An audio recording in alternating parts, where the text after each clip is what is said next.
Bismillahirrahmanirrahim. Assalamualaikum warahmatullahi ta'ala wabarakatuh.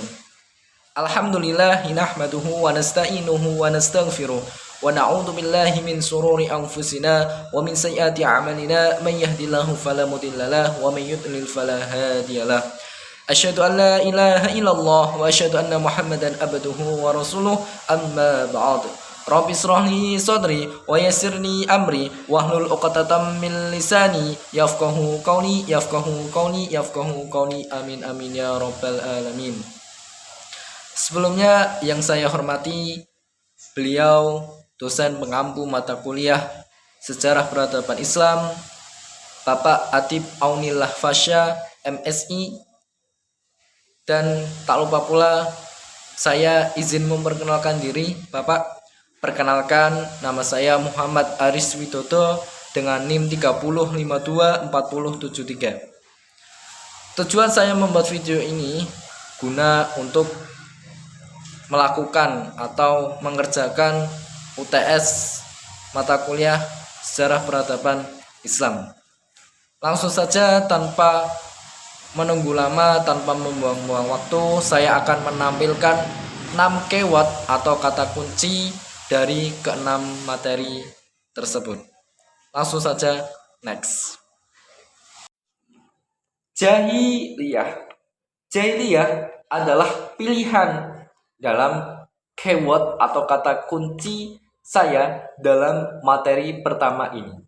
Kenapa kok saya milihnya jahiliyah? Saya garis bawahinya jahiliyah, saya ambil kata kuncinya jahiliyah karena di materi pertama ini itu membahas mengenai peradaban Arab pra-Islam. Kalau saya lihat ya, kalau saya amati, pra-Islam itu kan sebelum ya, pra itu kan sebelum. Nah, makanya itu saya usungkannya adalah jahiliyah. Karena kalau kita lihat, kalau kita kenal, kalau kita mengetahui dari pembahasan mungkin dari waktu SMA mungkin ya, kita sering dengar bahwa bangsa Arab sebelum masuknya Islam itu dikenal dengan masa ini, dikenal dengan masa jahiliyah. Makanya saya usungkannya adalah jahiliyah. Jahiliyah ini bukan berartian bahwa bangsa Arab itu bodoh dalam hal lain, tapi jahiliyah ini kenapa kok disebut dengan jahiliyah? Mereka itu butuh dengan kepercayaan. Mereka masih mengalami kesesatan, kegelapan. Mereka masih belum percaya. Percaya terhadap siapa? Percaya terhadap Allah Subhanahu wa ta'ala. Mereka masih terombang-ambing dalam kepercayaannya. Mereka belum yakin 100% terhadap Allah Subhanahu wa ta'ala. Makanya mereka itu bodoh. Tapi bodohnya itu jangan beranggapan bahwa kita jangan beranggapan bahwa mereka itu bodoh dalam segala hal. Itu bukan. Tapi mereka itu bodoh hanya dalam keimanan atau kepercayaannya saja. Tapi untuk hal lain seperti perdagangannya, peternakannya, pertaniannya, keekonomiannya, letak geografis dan lain sebagainya, itu mereka nggak bodoh, mereka nggak jahlun, tapi mereka itu mengalami kemajuan dalam hal tersebutnya. Apalagi dalam sistem peternakan, bangsa Arab ini dikenal dengan pendapatan sumber pertamanya itu dengan peternakan gitu. Makanya jangan beranggapan bahwa bangsa Arab itu bodoh, terus bodoh dalam segala hal, itu bukan, tapi hanya bodoh dalam sistem kepercayaannya saja, sistem keimanan saja. Mereka belum yakin 100% terhadap Allah Subhanahu wa ta'ala. Namanya juga pra-Islam ya. Sebelum Islam itu kan masih adanya dakwah-dakwah. Kalau kita lihat itu pada dasarnya, kalau saya amati, sebenarnya mereka itu udah mau mau mengikuti atau mau mulai ke pembelajaran Islam atau pelajaran Islam, itu udah mereka terapi gitu. Cuman kalau nggak salah pada zamannya Nabi Ibrahim itu mereka mudah percaya terhadap apa yang dibawa oleh ajaran Nabi Ibrahim alaihissalam, yaitu ajaran tauhid. Setelah peninggalnya Nabi Ibrahim, kan dilanjutkan tuh sama putranya beliau, yaitu Nabi Ismail alaihissalam. Tapi setelah peninggalan Nabi Ismail ini, alaihissalam, Nabi Ismail alaihissalam meninggal ini dilanjutkan oleh siapa? Kalau nggak salah itu Amir bin Lubai.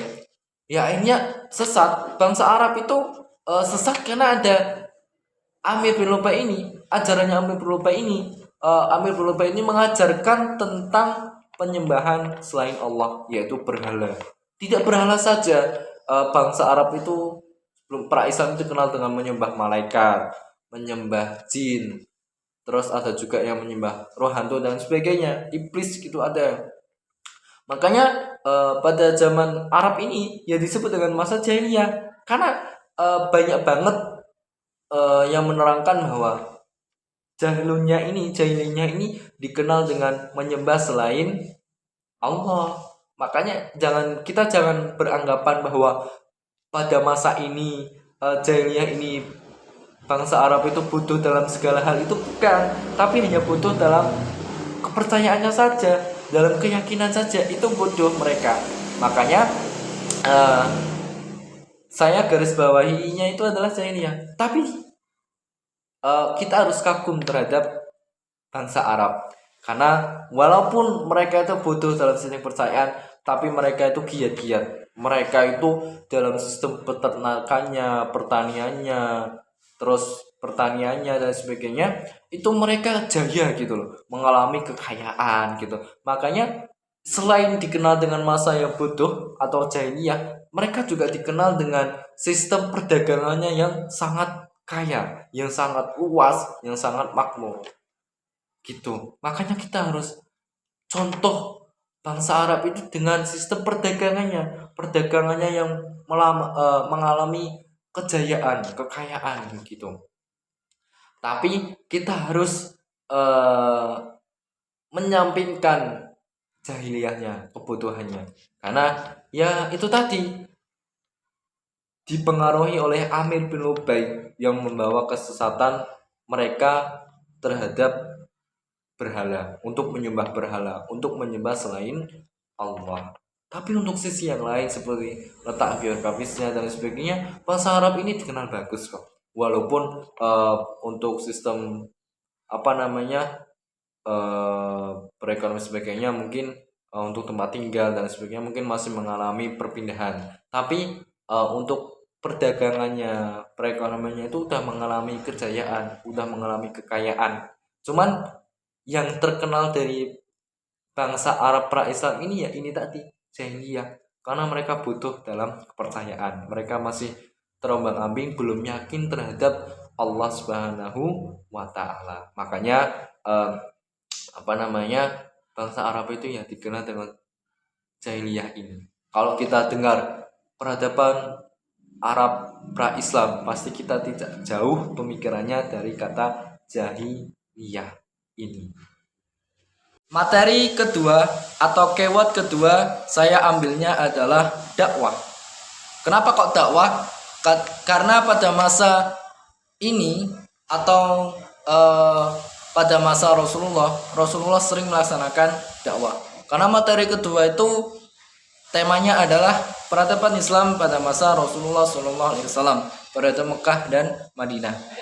Pada periode ini Rasulullah SAW melakukan dakwah, dan dakwahnya itu ada dua pembagian. Ada dakwah versi Mekah dan dakwah di Madinah. Dakwah Mekah tersendiri itu meliputi dakwah secara diam-diam, terus ada dakwah secara terbuka, dan ada dakwah di luar Mekah. Sebelum Rasulullah SAW berdakwah, itu Rasulullah menerima wahyu, yang mana wahyu ini diberikan Allah melalui perantara malaikat Jibril alaihissalam. Di mana letaknya? Di Gua Hiro. Tempatnya itu berada di Gua Hiro. Pada waktu itu malaikat Jibril mengatakan kepada Nabi Muhammad SAW, Iqra ya Muhammad, bacalah wahai Muhammad. Dan pada ayat tersebut, pada ucapan tersebut, Iqra ya Muhammad, itu peristiwanya ada di Quran surat Al-Alaq ayat 1-5. Kurang lebih ayat pertamanya itu berbunyi, A'udzubillahi minasyaitonirrajim, Iqra bismi rabbikal ladzi khalaq ila akhirih. Pada masa itu Rasulullah SAW berdakwah secara periode Mekah dan Madinah. Pada periode Madinah ini saya kurang tahu betul, karena yang saya pahami dari makalah tersebut adalah di periode Mekahnya, yaitu ada dakwah secara diam-diam, terbuka, dan di luar Mekah. Dan apa yang dicontohkan Rasulullah SAW itu sampai sekarang masih dicontoh gitu. Seperti dakwah diam-diam itu seperti menasihati teman sendiri gitu, secara berdua, one by one. Terus yang kedua meliputi dakwah secara terbuka, itu seperti dai-dai tersebut. Seperti kalau yang sekarang lagi ngetan-ngetannya itu Kiai Haji Anwar Zahid, dakwah secara terbuka. Dan termasuk juga masuk dalam lingkup dakwah di luar Mekah, karena tempatnya enggak di Mekah. Rasulullah SAW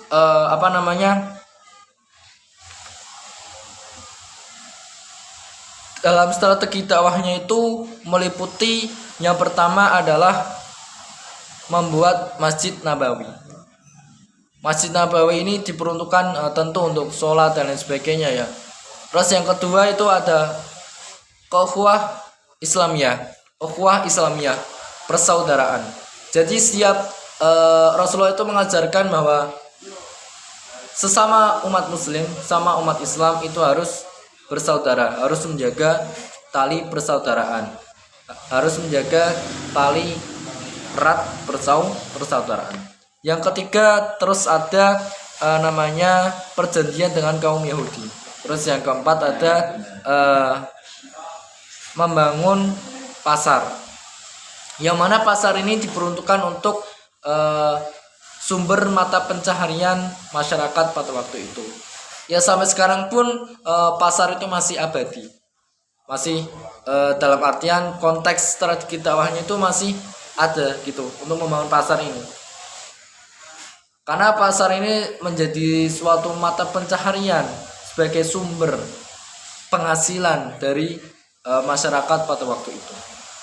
Nah, terjadinya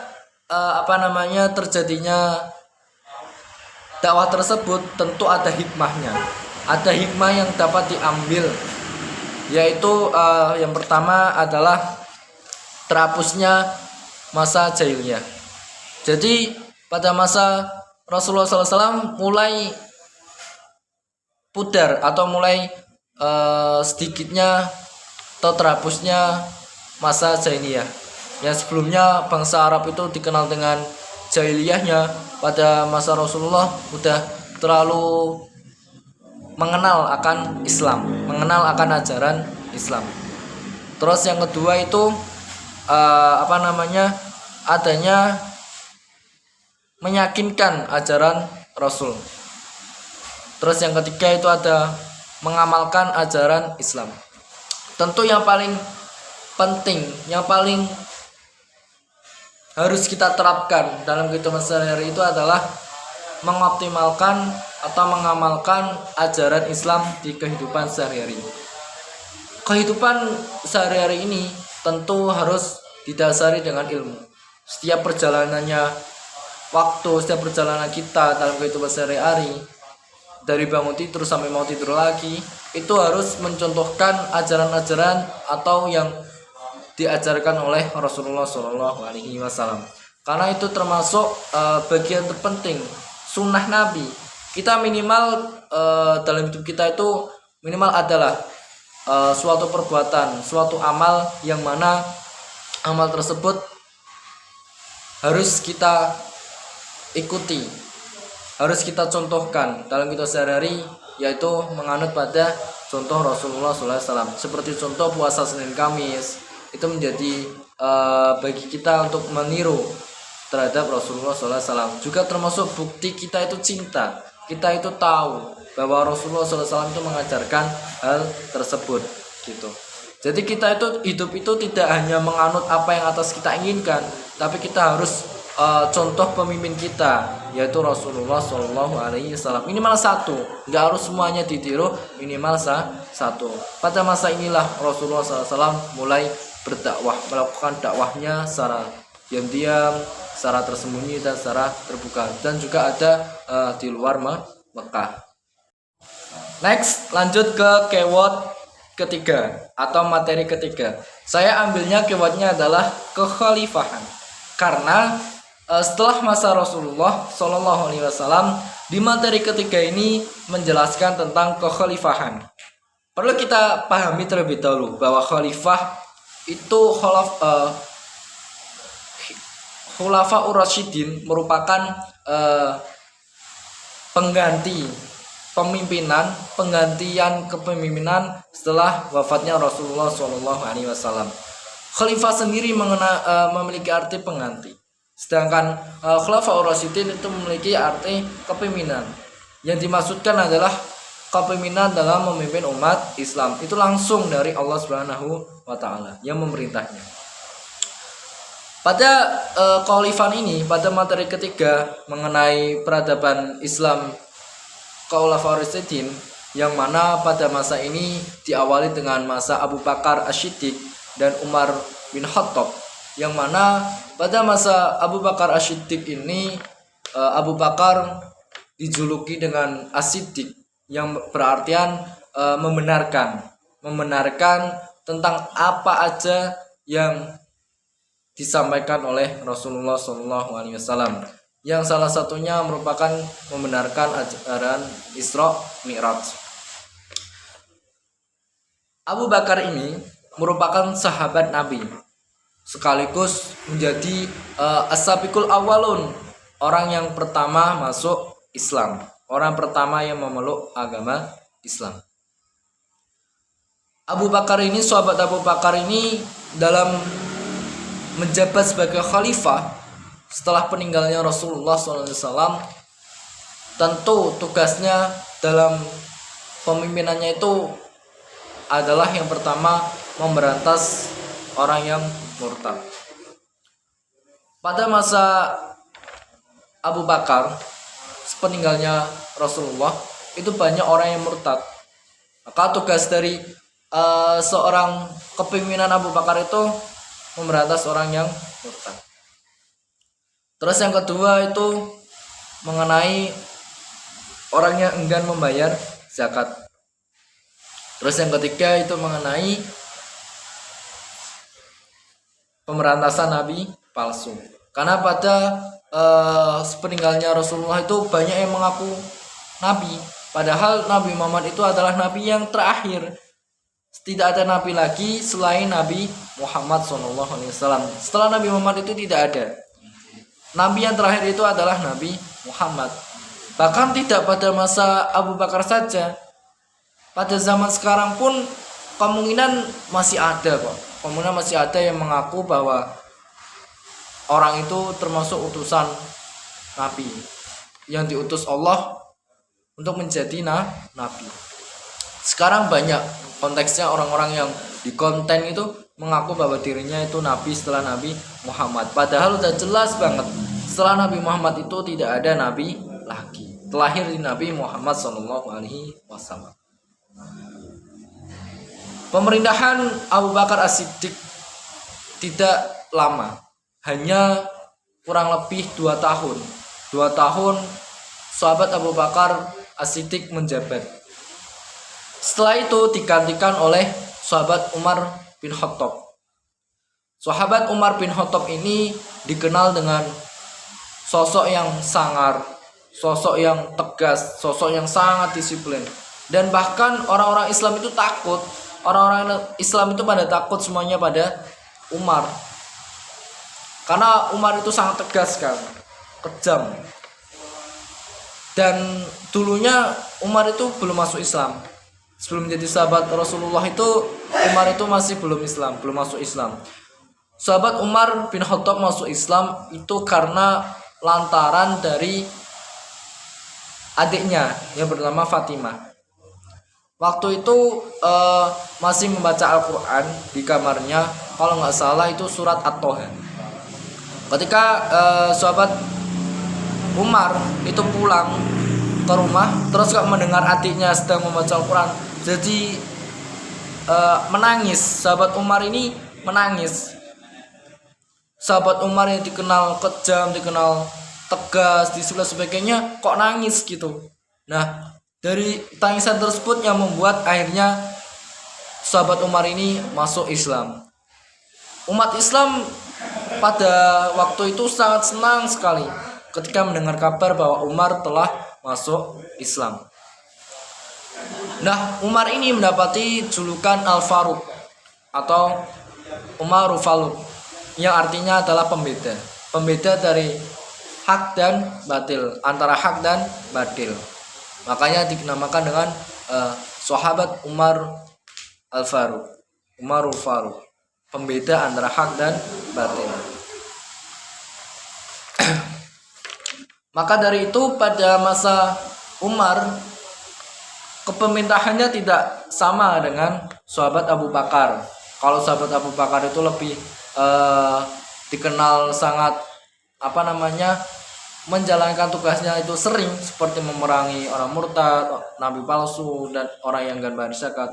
Kalau di sahabat Umar ini pemimpinannya sangat tidak terlalu seperti Abu Bakar, karena pada sahabat Umar itu mengutamakan kepemimpinan demokrasi atau demokrasi.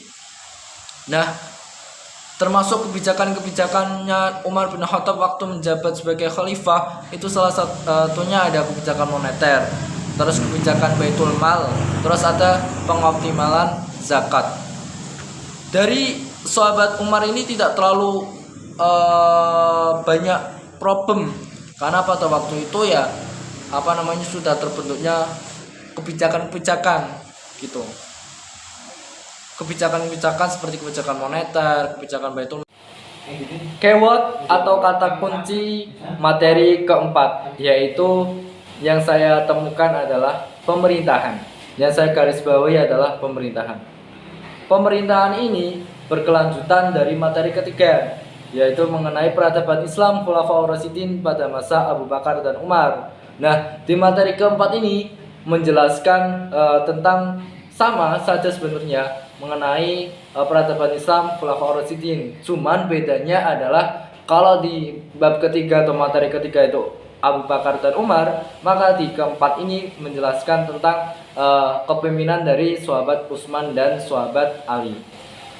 Sahabat Umar itu meninggalnya, yang saya terangkan terlebih dahulu bahwa sahabat Umar itu meninggalnya karena dibunuh oleh Abu Lulu'ah.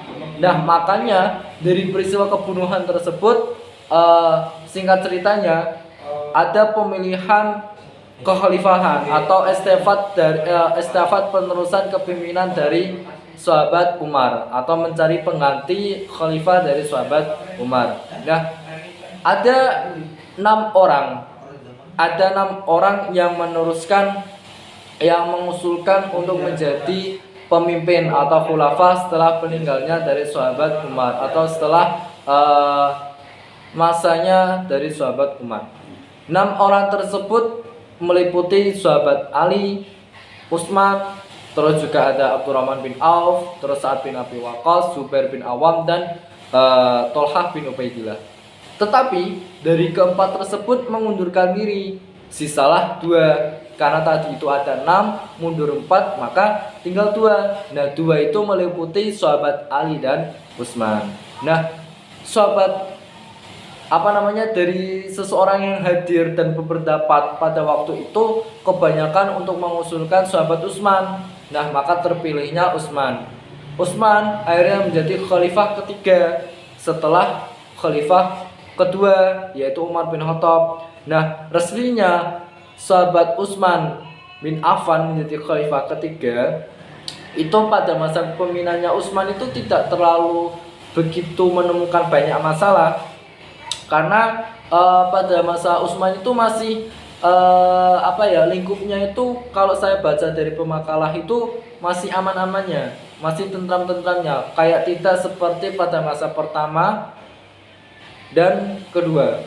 Cuman yang kedua itu kan di awalnya, maka dari yang pertama itu banyak pemberontakan, termasuk dari pemberantasan orang yang murtad, terus nabi palsu, terus juga orang yang gak bayar zakat gitu. Makanya di yang saya katakan tadi di materi kedua bahwa dari sahabat Umar itu sudah tidak terlalu banyak urusan gitu, karena zamannya Umar itu udah termasuk tentrem gitu. Makanya setelah tinggalnya sahabat Umar karena dibunuh seorang Abu Lu'lu'ah, maka setelah kekhalifahan ketiga yang dipimpin oleh Utsman, maka masih terjalinnya ayem-ayem tentrem gitu, masih tidak terlalu banyak permasalahan seperti Abu Bakar gitu, karena tinggal menerusin estafet dari Umar bin Khattab gitu. Tetapi pada masa Utsman bin Affan ini, singkat cerita, mengalami pembunuhan. Sama, Umar dan Utsman itu mengalami pembunuhan. Cuman kalau Utsman ini dibunuh dan terkena kayak dipukul di bagian kepalanya, di belakang kepalanya itu kena pukul dan ditemukan meninggal, dibunuh di kamarnya gitu. Nah, maka dari itu estafet kepemimpinannya dilanjut oleh Ali bin Abi Thalib karamallahu wajhah. Kenapa kok mendapatkan gelar atau julukan karamallahu wajhah? Karena sahabat Ali ini tidak pernah yang melihat seperti berhala dan lain sebagainya, atau hal-hal yang keji gitu. Makanya mendapatkan julukan karamallahu wajhah, yang artinya wajahnya itu dimuliakan gitu. Nah, sahabat Ali ini resmi menjadi khalifah keempat, pemimpin keempat dari sepeninggalnya Abu Bakar, Umar, dan Utsman.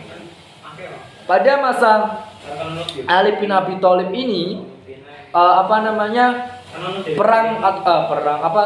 mengalami seperti adanya pada masa kepemimpinan Abu Bakar, munculnya masalah-masalah yang ada gitu. Yang meliputi dari Ali ini adalah adanya perang Jamal atau perang Unta. Pada sahabat Ali ini dikenal dengan perangnya, karena ya ada perangnya Jamal atau perang Unta tersebut. Setelah itu telah terjadinya perang Jamal, terus ada perang Siffin dan perang Tahkim. Jadi pada masa Ali itu dikenal dengan 3 perang gitu, yaitu ada perang Jamal, perang Siffin, dan perang Tahkim. Terus pada masa Ali bin Abi Thalib itu memiliki beberapa kebijakan. Salah satu dari kebijakan itu ada kebijakan mengenai ada teori kepemimpinan dan administrasi, teori ekonomi Islam, dan teori pelosok wilayah hubungan antar budaya. Nah, dari ketiga teori tersebut membuktikan bahwa pada masa Ali ini hampir mengalami seperti pada masa pertama Abu Bakar gitu. Sedangkan pada masa Umar bin Khattab dan Utsman bin Affan itu yang mengalami tentrem adem ayem, maka pada zaman Khalifah Ali ini sudah memiliki permasalahan gitu, seperti pada masa yang pertama, yaitu pada masa Abu Bakar gitu, yang mulai dengan ditandanya adanya perang gitu, seperti yang saya katakan tadi, ada perang Jamal atau perang Unta, perang Siffin, terus perang Tahkim. Nah, dari ketiga perang tersebut menunjukkan bahwa yang pada masa ini ya mengalami beberapa cekcok, beberapa masalah gitu. Makanya di situ Ali bin Abi Thalib menerapkan teori kepemimpinan gitu. Ya supaya dilihat dari permasalahannya yang mengenai perang tersebut gitu. Akhirnya terbentuknya suatu teori, yaitu teori kepemimpinan gitu. Secara singkat yang saya pahami dari keempat kepemimpinan tersebut adalah bahwa hikmahnya kita harus mengambil suri tauladan dari beliau, dari keempat orang tersebut. Yang tadi itu satu dan kedua itu tentang jujur dan jujur Allah membenarkan dan membedakan antara yang hak dan batil. Maka yang ketiga dan keempat ini tentu ada pembelajaran gitu. Mungkin kalau Ali saya belum menemukan pembelajaran yang harus diambil, tapi kalau dari sahabat Ali itu ada pembelajaran, yaitu mengenai pandangan. Jadi kita pandangannya itu harus melihat hal-hal yang baik. Kita usahakan pandangan kita itu harus selalu melihat yang baik. Kita harus buta terhadap pandangan atau suatu benda yang dimana itu tidak sesuai dengan syariat Islam. Kita jangan melihat barang-barang atau penglihatan yang mana itu berbaur ketidakbaikan atau keharaman bagi kita yang harus kita lihat gitu. Seperti melihat hal-hal yang keji itu, seperti penyuapan, seperti korupsi dan sebagainya gitu. Itu kan suatu hal yang setidaknya tidak patut untuk kita lihat gitu. Seperti berhala gitu, seperti adanya Yesus gitu, sebenarnya kita tidak boleh melihat hal kayak gitu. Cuman kan karena di zaman sekarang itu ya kayak gini, maka mau menjadi suri teladan dari sahabat Ali itu tentu 100% bisa, maka tidak bisa. Mungkin 10%-nya saja untuk bisa itu. Kalau untuk sepenuhnya bisa, mungkin setengahnya aja itu cukup sulit gitu untuk di zaman sekarang ini. Di materi kelima ini, keyword atau kata kunci yang saya temukan adalah Umayyah. Kenapa Umayyah? Karena di materi kelima ini dibahas mengenai materi peradaban Islam masa Daulah Umayyah 1. Sebenarnya kalau 2 keyword, maka saya di awalnya mau ditambahi dengan Daulah Umayyah. Berhubung 1 keyword, maka saya tulisnya Umayyah. Pada masa Daulah Umayyah ini merupakan salah satu kekhalifahan yang memiliki peranan penting dalam sejarah Islam. Karena pada masa Daulah Umayyah ini termasuk sudah jaya-jayanya Islam gitu. Maka dari Daulah Umayyah ini ada masa tentang jayanya politik, sosial, ekonomi, budaya dan lain sebagainya. Termasuk dalam Daulah Umayyah ini mengalami perluasan wilayah yang sangat besar, meliputi Eropa, Asia dan Afrika. Selanjutnya di dalam Daulah Umayyah ini ada beberapa bidang, meliputi bidang sosial budaya, bidang pendidikan dan ilmu pengetahuan. Di bidang sosial budaya mesti udah bisa kita pahami atau bisa kita ketahui gitu. Nah, selanjutnya ada bidang pendidikan dan ilmu pengetahuan. Tentu kalau kita pendidikan dan ilmu pengetahuan itu kita tidak jauh dari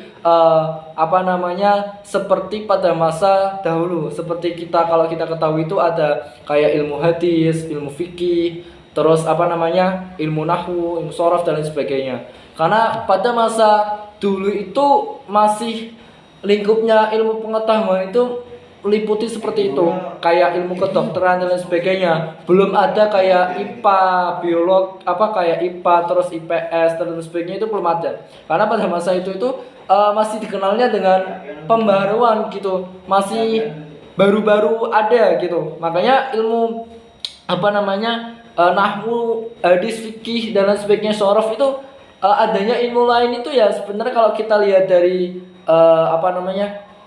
ilmu yang lain itu mungkin dari ilmu nahwu dan shorof. Karena ilmu nahwu itu termasuk dari bapaknya ilmu dan shorof itu termasuk dari ibunya ilmu. Nah, terus dari situ lahirnya suatu ilmuwan muslim. Seorang ilmuwan muslim meliputi ilmuwan berupa pengetahuan agama, sains gitu ya. Tentu kalau dari agama sains, agama itu meliputi ilmu seperti fikih. Tentu di ilmu fikih itu ada 4 imam mazhab yang kita ketahui, bahwa ada Imam Syafi'i, Imam Hambali, Maliki dan Hanafi. Nah, kalau kita dalam ilmu sains, tentu di ilmu sains itu bergerak pada dunia sains, penelitian. Kalau kita lingkupkan dalam pelajaran sekarang itu ada ilmu biologi, ilmu fisika, kimia dan sebagainya. Tentu dari ilmu sains ini ada yang namanya Ibnu Sina. Ilmuannya itu bernama Ibnu Sina. Ibnu Sina ini bergerak dalam bidang kedokteran. Itu ada kitabnya, kalau salah itu saya lupa. Itu intinya dari kitab tersebut yang dikarang oleh Ibnu Sina menceritakan tentang kedokteran gitu. Itu kalau nggak salah saya menemukan salah satu kitabnya dari beliau gitu. Cuma saya lupa nama kitabnya itu apa. Nah, salah satu dari ilmuwan-ilmuwan agama itu ya itu tadi. Kalau dalam bidang sains itu ada ada Ibnu Sina. Sebenarnya nggak Ibnu Sina aja, banyak kok dari ilmuwan-ilmuwan muslim itu yang bergerak dalam bidang sains itu banyak. Cuman yang tidak asing bagi kita itu adalah Ibnu Sina. Karena yang namanya mudah diingat dan mudah dihafal, juga bergeraknya itu dalam bidang kedokteran, akhirnya kita membuat kita itu sering terdengar gitu. Tapi kalau ilmuwan muslim yang lain itu banyak sebenarnya, cuman namanya itu sulit untuk kita ingat gitu. Mungkin karena juga bergeraknya itu kayak misal di ilmu falak gitu, itu ada dalam ilmuwan yang bergerak dalam bidang astronomi gitu, mengenai ilmu falak dan sebagainya. Terus ada juga yang menemukan angka nol, matematika dan sebagainya. Seorang ilmuwan muslim gitu. Bahkan yang menemukan aritmatika itu juga termasuk dari orang muslim. Makanya dalam Daulah Umayyah ini mengalami kejayaan dalam bidang politik, ekonomi, sosial dan budaya. Termasuk dalam bidang sosialnya itu bisa menciptakan banyaknya relasi, banyaknya suatu hubungan gitu. Makanya tersebut ada perluasan wilayah besar. Ada dari bangsa Eropa, Asia dan Afrika. Dan juga termasuk memiliki peran penting loh. Kekhalifahan yang mana memiliki peran penting dalam sejarah Islam, yaitu terjadi pada Daulah Umayyah ini. Karena dalam Daulah Umayyah ini memiliki peranan penting. Ya, apa yang saya katakan tadi gitu. Jadi juga banyaklah ya ilmuwan-ilmuwan atau tentang ilmu pengetahuan agama dan sains itu udah mulai lumayan berkembang dalam masa Daulah Umayyah ini gitu. Karena juga menjadi peranan penting ya dari awal yang saya katakan itu. Maka pada masa ini ya termasuk bukan masa yang pertama tadi, di materi pertama yang jahiliyah itu. Terus yang kedua itu masa dakwahnya Rasulullah, dan sampai ketiga empat itu ada materi mengenai Khulafaur Rasyidin gitu. Jadi Daulah Umayyah itu udah termasuk Islam itu udah termasuk luas gitu loh. Penyebaran Islam itu udah termasuk luas gitu. Karena tidak ada lagi orang yang jahlun atau orang yang bodoh, adanya orang-orang yang pintar. Makanya di sini banyak kok ilmuwan-ilmuwan yang lahir dalam atau yang menciptakan suatu ilmuwan-ilmuannya pada masa Daulah Umayyah ini gitu. Abbasiyah ini menjadi keyword atau kata kunci di materi ke-6 atau di bab ke-6 yang berjudul, temanya adalah peradaban Islam masa Daulah Abbasiyah. Nah, kata Abbasiyah ini menjadi satu keyword yang saya ambil. Karena Abbasiyah ini juga udah mencakup keseluruhan dari isi materi yang ada di bab ke-6 tersebut. Nah, Abbasiyah dengan Daulah Umayyah itu sebenarnya tidak jauh beda dari segi penjelasannya.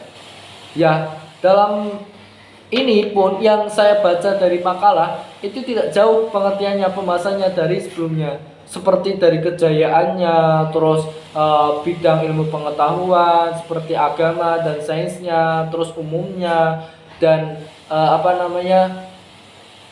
runtuhnya gitu. Tidak jauh dari hal-hal tersebut.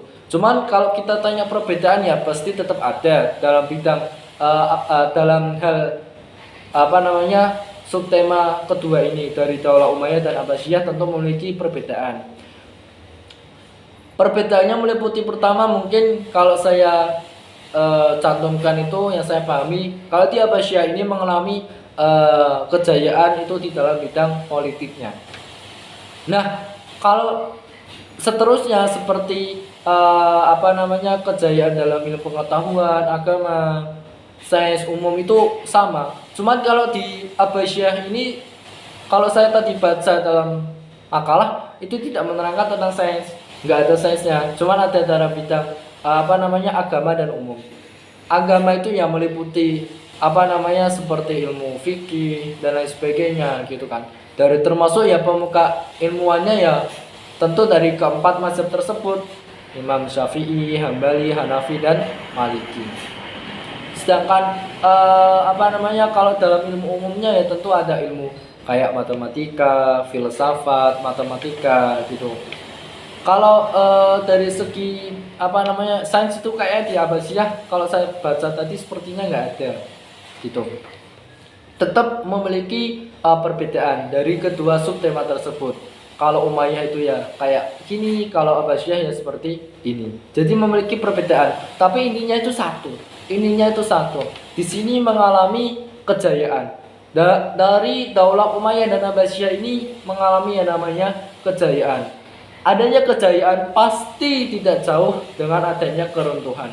Nah, keruntuhan dari Daulah Abbasiyah ini tentunya didasari dengan dua faktor. Ada faktor eksternal dan faktor internal. Nah, faktor eksternal sendiri itu ada perang salib dan serangan dari bangsa Mongol. Kalau sedangkan dari faktor internal sendiri itu adanya lemahnya khalifah, persaingan dengan bangsa lain, terus kemerosotan ekonomi dan konflik keagamaan.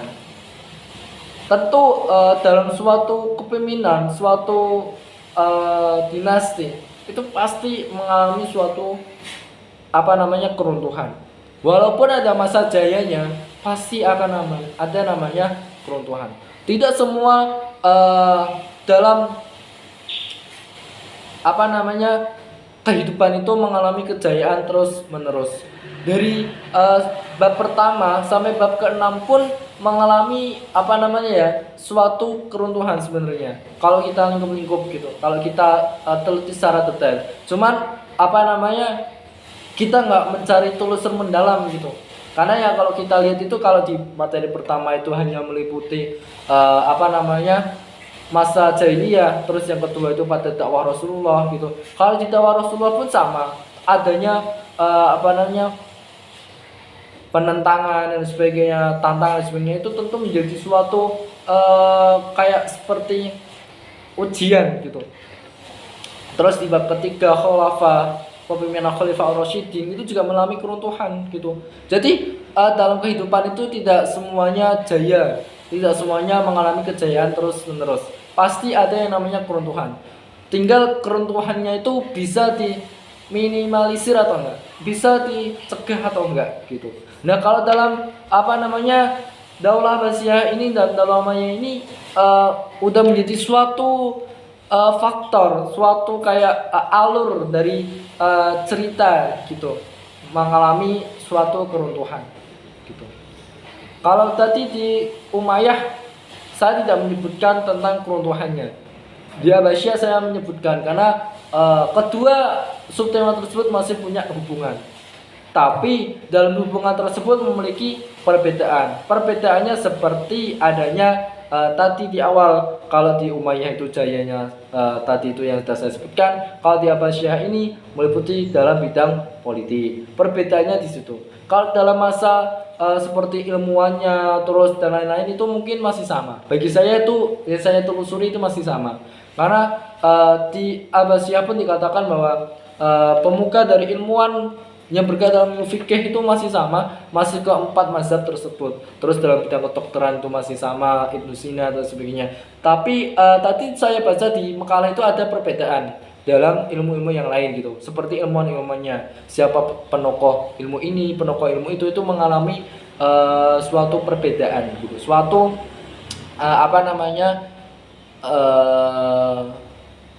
penelusuran yang lain gitu.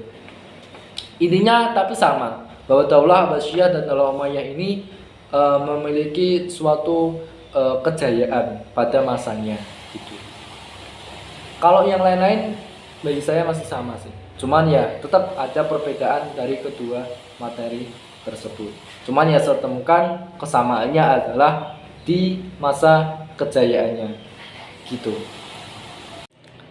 Begitulah kurang lebih yang bisa saya tampilkan mengenai keyword, satu keyword dari materi ke-1 sampai materi ke-6.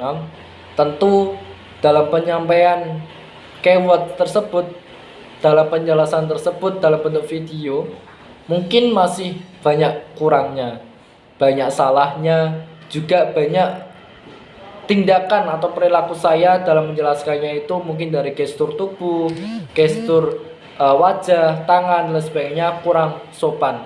Maka dari itu di akhir video ini saya mengucapkan beribu-ribu minta maaf, beribu-ribu ampunan saya ucapkan apabila dalam video tersebut dari video ke-1 sampai video ke-6 mengalami atau menemukan suatu perbuatan atau ucapan yang kurang sopan. Cukup sekian yang bisa saya tampilkan, yang bisa saya jelaskan mengenai keyword dari materi ke-1 sampai materi ke-6. Semoga dari video ini, dari pembuatan video ini saya bisa mendapatkan poin yang baik, poin yang diharapkan yaitu A. Cukup sekian yang bisa saya tampilkan, yang bisa saya jelaskan. Selebihnya mohon maaf. Ihdinas siratal mustaqim. Assalamualaikum warahmatullahi taala wabarakatuh.